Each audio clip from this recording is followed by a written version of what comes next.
Hi everyone, we're here in sunny Georgia with our VO partner club Atlanta United, joined by US Market Manager Chris Waugh, Academy Director Tony Annan, and former West Ham United and Welsh international Jack Collison.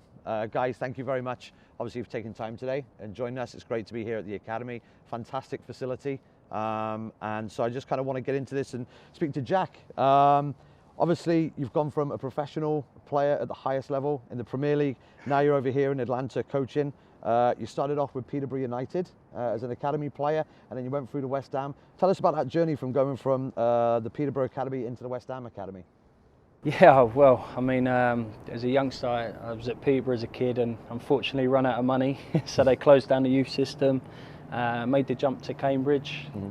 16, about to go on full time, and the same thing happened. Closed down the youth system, so I thought I was a little bit cursed.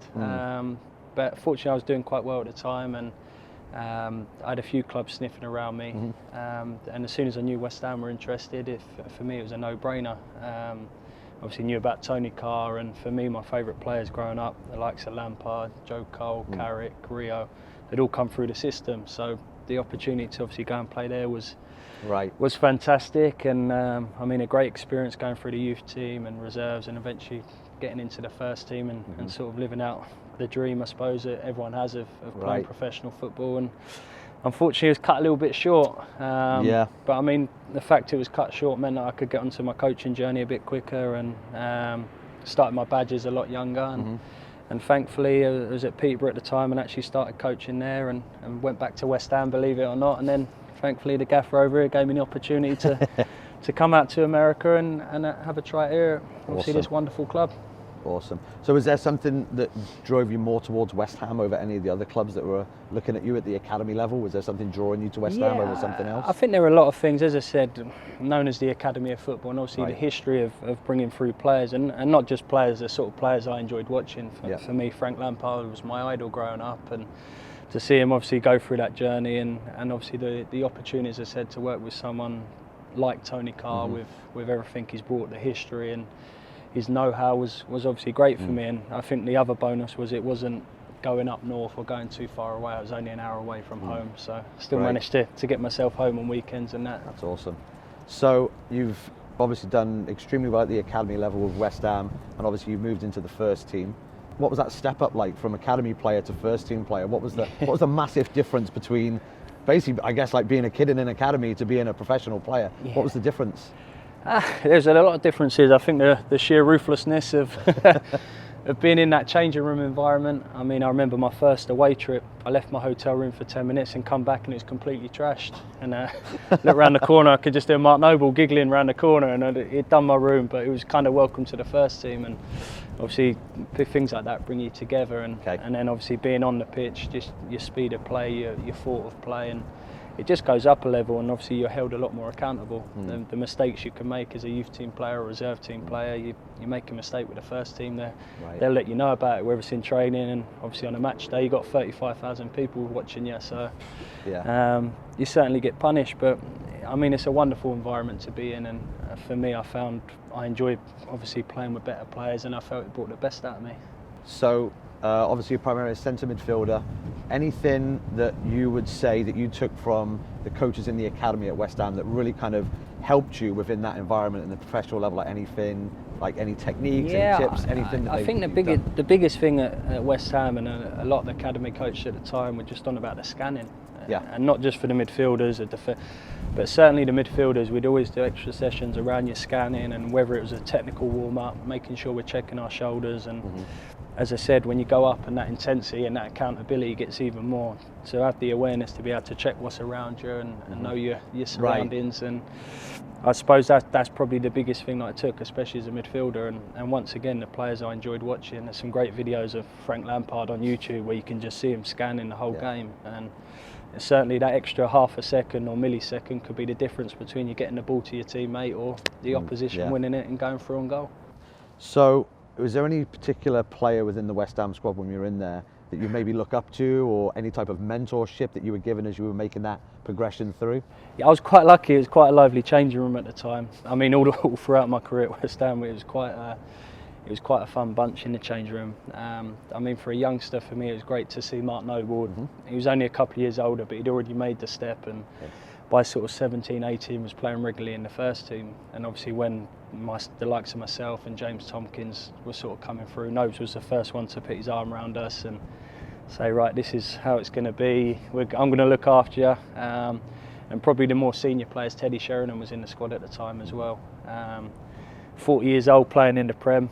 Obviously he had some career and he was coming towards the end obviously, and was still playing reserve games with the likes of myself on a Tuesday, and then obviously training with the first team in the week. And obviously having someone of that experience to be able to sort of bounce off and sort of watch and see how he was, not just on the pitch, but watching what he does off the pitch, his extra gym sessions, his nutrition.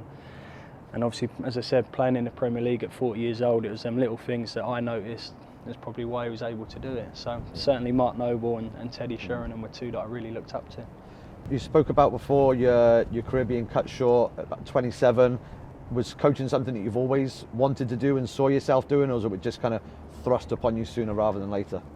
It's a bit of both really, if I'm totally honest. I mean, I was probably finished by the time I was 23, and I was kind of preparing in my mind what next. So because of that, I mean, I started my soccer school and started doing my coaching badges straight away. So I'd done my UEFA B when I was 23, started on my A licence whilst I was still playing, knowing that realistically my career was going to be cut short. And I mean, I missed an entire year out from playing when I left West Ham, and thought I'd give it one more try after visiting all the best people in the world to try and get my knee sorted. And I went back to Peterborough to try and play, and sort of within probably a month or so I knew I was useless. I had the kids running rings around me. I'd get out there on a match day and I just couldn't do what I wanted to do. And it was actually Barry Fry who sort of put his arm around me and said, look, if you don't want to do it, don't. We can put you straight into coaching. And one day I'm in the changing room with the first team trying to be a player, and the next day I'm with the under-18s and got 20, 25 kids looking at me saying, right, come and impress us. Right. And it certainly was a case of being chucked in at the deep end. Although I'd done my coaching badges, I think Tony will agree, nothing quite prepares you for actually going out there and having to pit on a session. Obviously I was very thankful in my career. I had some great experiences, worked under some great managers and coaches, and had lots of ideas in my brain, but obviously getting them out of your brain and actually putting it onto the pitch and trying to put it over to the boys was obviously very challenging. And I mean, slowly starting to get better, starting to improve, and I think within that probably first 2-3 weeks I thought, do you know what, this is for me. I really enjoy it. And yeah, I'm very passionate about it. I'm enjoying it now and obviously still learning and still on my journey, but it's something that makes me want to get out of bed in the morning and makes me want to get better at. Awesome. You spoke about earlier on kind of having those mentors within the game when you're a player. Was there any mentors as now you're a coach that you kind of look back on, maybe someone like Tony Carr that was at the academy when you were there, anything that you kind of tips that you kind of took from them that you now apply as a coach yourself? Yeah, I think so. I think that's the beauty of the game that we're in. We're always stealing things that we like off certain people, and I suppose putting your own spin and your own twist on it. And for me, I mean, as a player, I was very fortunate. I worked under some unbelievable coaches, and I suppose it's the little bits that I like that I try and put into my game now. And I mean, I'll give you some examples. Sam Allardyce's attention to detail was just incredible. When you talk about the video work and going into a game being really prepared, knowing exactly what's going to come, what your role and responsibility is, that's a big one for me. I worked under Zola for a little while as a youngster coming through, and for me, his care and his compassion and the way he cared about you, okay as a player, but also as a human, was a big thing. And I was fortunate enough to have a month under Eddie Howe at Bournemouth, and just seeing the intensity and the sharpness and how his training sessions were was something that sort of stayed with me, to try and get the players to actually want to get out on the pitch and to enjoy training as well as to try and improve and get better. But I think as a coach, you're still learning, still always trying to get better, and even the top coaches are doing the same. And it's obviously great for me coming here because there's some fantastic people obviously over in the first team side, and obviously being able to bounce off Tony's experience over 20 years in the game and having that as well now to sort of add in another string to the bow is a massive thing and something I'm enjoying doing. Good. Would you say it was more intimidating walking out at Upton Park or running your first session at Peterborough United? Do you know what? It's a tough question actually. I mean, I was setting up a rondo and I was getting nervous about the area sizes and things like that, but it's a great experience, and I think for me one of the big reasons why I'm in coaching now is actually the pressure side of things. I miss the match day pressure, and that's why I'm working hard and trying to improve and trying to get better as a coach, so I can experience them feelings on a match day where you got that real intense pressure and sort of everyone looking at you to say, right, come on in, impress us. All right, we're going to hand it over to Chris. We're going to speak a little bit about the academy itself and the setup. It's awesome being here today. This facility is fantastic. Lee and I were just commenting on it being probably one of the best facilities we've ever been to. And obviously, Tony, you as the Academy Director, you've had a lot of success with the Atlanta United program in the last couple of years with the young kids. When you guys are scouting players, and you've been talking a bit today how you've been out scouting some players, what sort of criteria are you looking for in those players, age-wise, demographic? Like, what are you looking for when you're out on that field? Well, we've got to a point now where we actually have a profile. So we actually look for the player that has the potential to go through to the first team. Obviously, there's a pathway all the way from U12 all the way through to the first team. So it's important that we get the profile right. Without going too deep into it, if we're going to go scout for a right back, he needs to have the profile and the ability that we are looking for at a pro level. Obviously, in the younger kids, it's very difficult to say, oh, that's the profile we need, because there's a lot of change goes through, especially through the foggy years. We call the 15, 16-year-olds that they go in one person and they come out another. So it's not as much in the younger age groups, it's more when we're scouting at 15, 16. Do we see the capabilities, do we see the profile pieces that we need that has a chance to move through to the first team?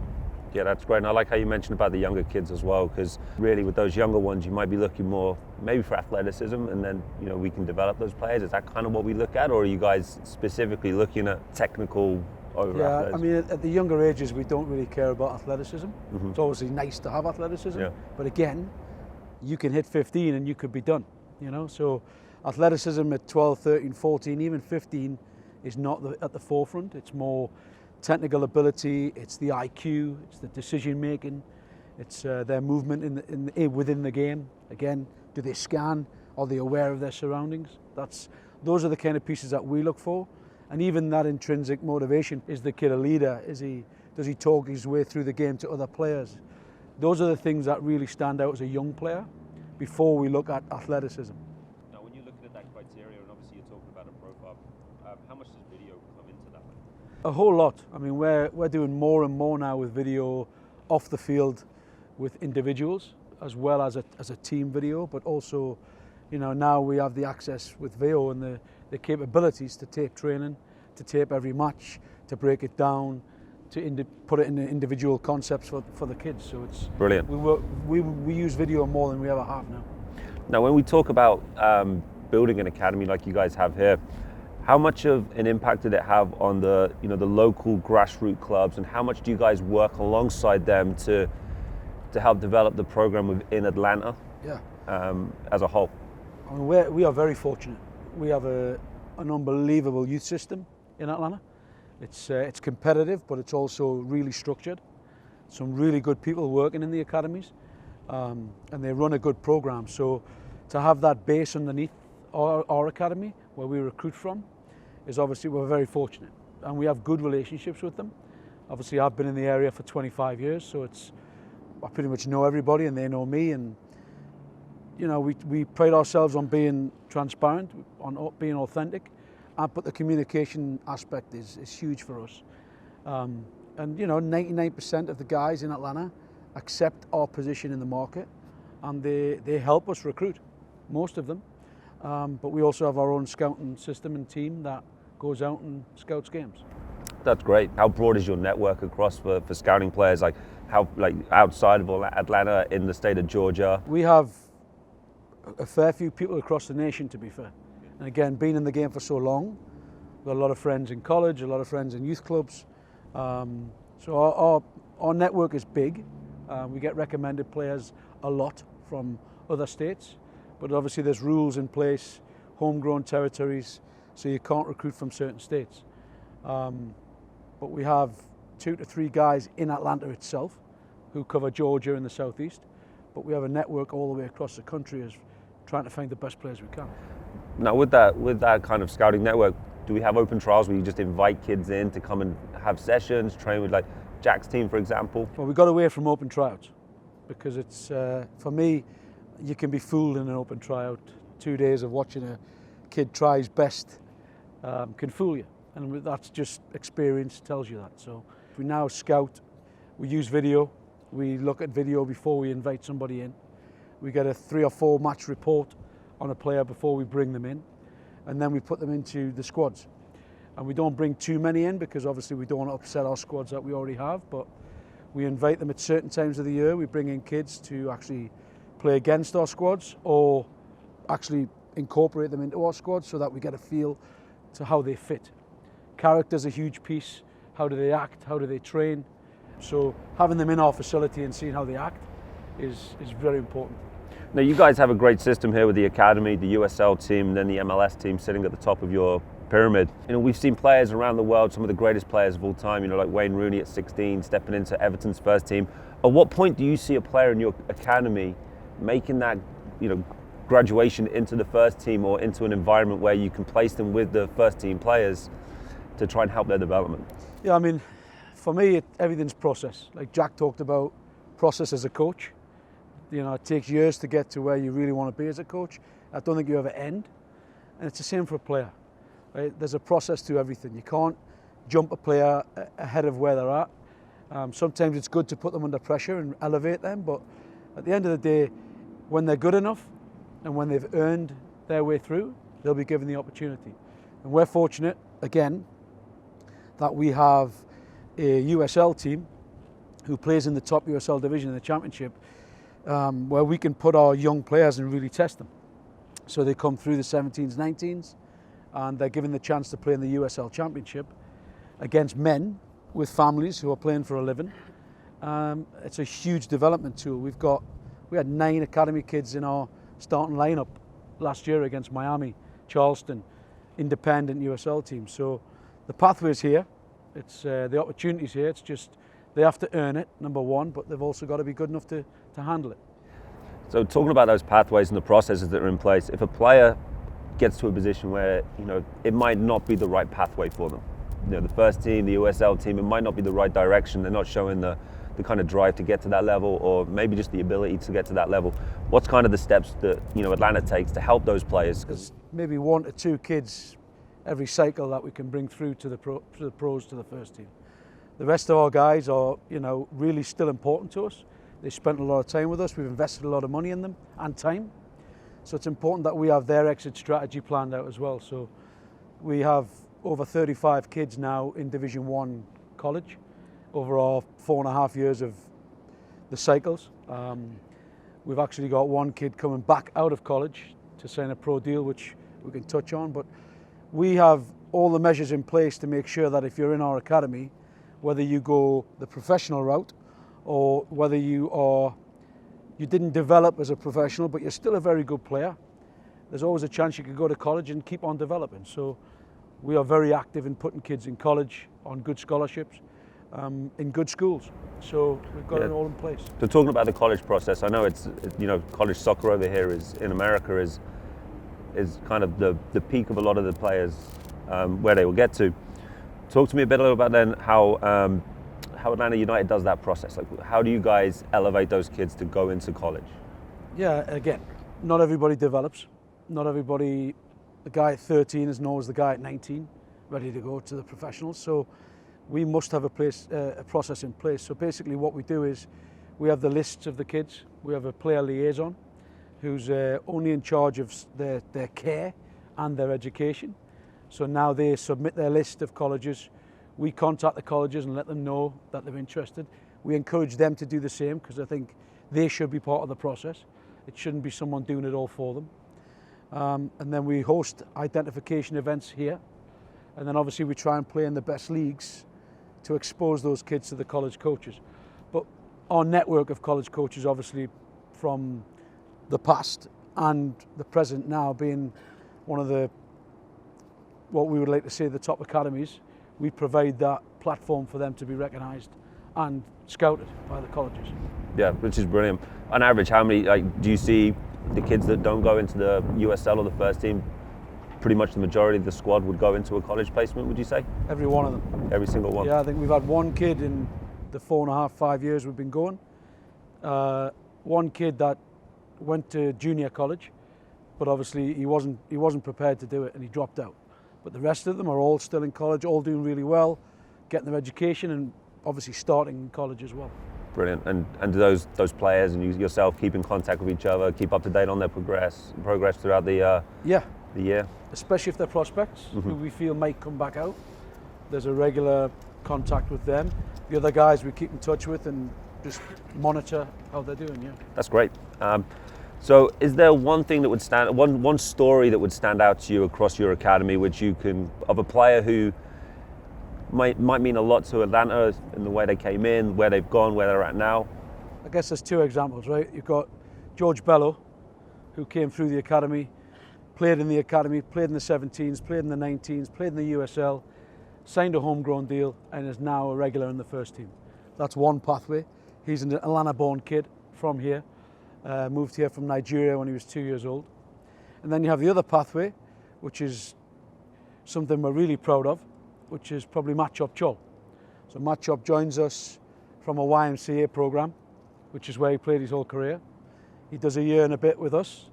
He gets a full ride to Wake Forest, goes through the whole 4 years at Wake, gets his degree, and is now about to sign a professional contract with our first team. So the proof's in the pudding that it can be done. It's not always the way it happens, but Matchop was a refugee from Sudan who, like I said, was playing in the YMCA, did exceptionally well for us, unbelievable character, unbelievable kid. Wasn't quite ready to make the jump into USL and first team, and he went to college, got a degree from Wake Forest, and now 4 years later he's coming back to us and hopefully playing in our first team. It's great to see that both pathways have worked within the academy through the collegiate system and then obviously straight through your USL program as well, which is really good to see. Both very important. So Jack, earlier on you'd spoken about how Sam Allardyce had a great attention to detail. Was there any type of video content that he went through before games, post, pre-game, anything like that Sam would go over? Yeah, everything. I think he's one of the first, and I mean, to see it grow from a youth team player where I was playing, and we'd be lucky if it got filmed and we could watch it back maybe, to then see where it's come in the last sort of 15, 20 years is incredible. And for me, Sam Allardyce was a real sort of eye-opener for us as players, certainly at the time, because it's very different to what we were used to. And I mean, he was probably one of the first I'd known to film training, to film parts of training, and maybe to show us, to say, look, this is how we want to do it on a Saturday. Certainly the games, the review process with Big Sam was a big one, because he had certain parameters we had to hit, obviously fitness stuff, but also stuff linked to our game plan and how we wanted to play, how many crosses are we getting in, and it would all be linked to the video. So Monday morning was either a really good day where we'd do our review and watch the game, or we had a couple, I think, where we went to Arsenal and lost 5-1 on a Tuesday night. Wednesday morning, 7 a.m, we were in for the start of the video. So, but no, it was fantastic, and certainly as players, you always come off the pitch and you've got a certain feeling as to how you've played and how you've done, but it's great to have that as evidence to back it up. And certainly as a coach now, it's even more powerful to have that tool if you're talking to a player to say, you're doing this, or we need more of this, to be able to say, right, here we are, that this is how it looks on a match day, or how it looks in training. Can we try and take it from here to here? So as a player coming through the academy system, what type of access to video did you have to review your game as a younger player in comparison to what the players have now? Like what's the biggest difference? Yeah, really? we had literally nothing. We had literally nothing. As I said, we were lucky if we got it filmed on a match day, and as I said, seeing the progress that's been made, and for these young kids now to be able to clip out their own games. Certainly the age group I'm working with, the under-17s who are trying to get into colleges, etc., etc. It's great for them when they are speaking to colleges to be able to go, here's my best clips, this is what I'm good at, this is what I might need to work on, and to see that progress has been magnificent, and certainly us as coaches, it gives us extra tools to be able to try and help the kids learn and try and get better, because ultimately that's what we're going to do. Some of them learn on the pitch, Tony will know, and some of them might just see something on the camera or on the video that just helps them and helps make it click. So to piggyback on a question you just mentioned there, Jack, how important do you think it is that the players can identify moments in the game to clip out? Like you said, from games, how important is it for a player to identify that stuff as an athlete?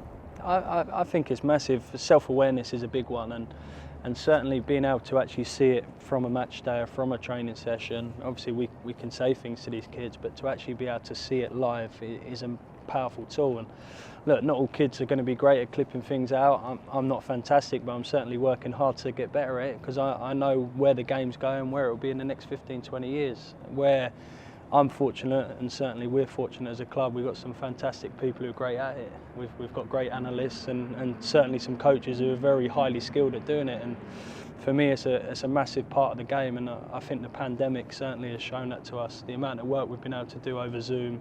I mean, I've set my kids' projects over the period that they've had to do their own clips and find areas of their game they want to improve and want to work on. So it's been a powerful tool, and certainly the new modern age of coaches have to be good at video, or you're not going to get anywhere. So Tony, talk to us a little bit about how the Atlanta United Academy in general goes about using video within the academy. What are you looking for from the coaches and even from the players as well with the video? Like Jack said, I mean, every coach that we have on staff now has the capability of looking at video, breaking it down, clipping. We encourage the players to also, I think the players might be better than some of the coaches, to be fair, with the technology piece, yeah. you know. But we definitely encourage them to be self-aware and look at their own videos. But basically on a weekly basis, we'll take the games specifically and analyse the games, the trends. Are we pressing the way we want to? Are we building the way we want to? And the coaches will present that to the teams every week on a weekly basis. We've now got the capability with VO, we can film and capture every training session as well.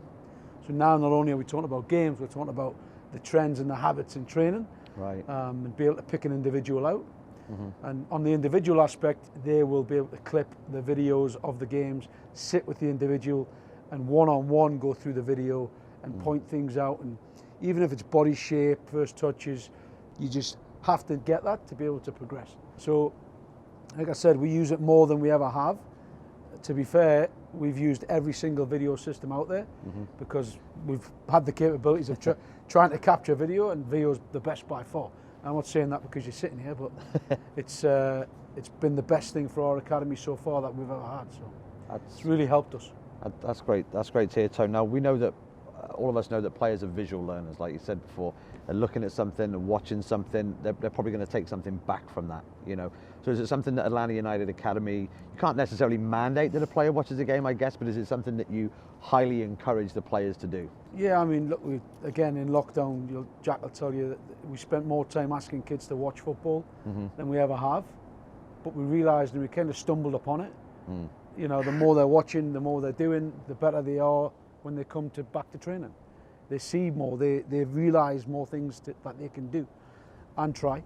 But I think the players at this academy, they know where they're at and they know what they want, and they're not opposed to doing anything you ask them to do, to the nth degree, some of them. Some of the work that they turned in during the lockdown was fantastic. But yeah, it's part of our programme now. It'll probably become more mandated as we go, when we work out what it is we really want to do. But right now, to be able to do it team, groups and individually is huge for us as part of the development.